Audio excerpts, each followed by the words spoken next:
ဟယ်လိုဟယ်လိုဘာပြောရလဲမကြားရဘူးဟယ်လို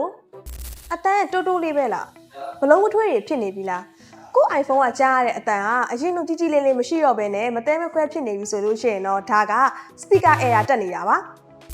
speaker တော့စိတ်မပူပါနဲ့ဒီလိုပြဿနာကြီးကြုံတွေ့လာရပြီဆိုလို့ရှိရင်တော့ထပ်တို့ရဲ့ IK မြန်မာ service center ကနေအခမဲ့စစ်ဆေးပေးသွားမှာပါတကယ်လို့ speaker ကဖုန်းတွေအမြင့်ကြီးတွေကြောင်းအတန်မကြည်လင်တာမျိုးဆိုလို့ရှိရင်လည်း free လုပ်ပေးသွားအောင်ပါနော်တကယ်လို့ speaker လဲနေရတော့မယ်ဆိုလို့ရှိရင်လည်းစိတ်မပူပါနဲ့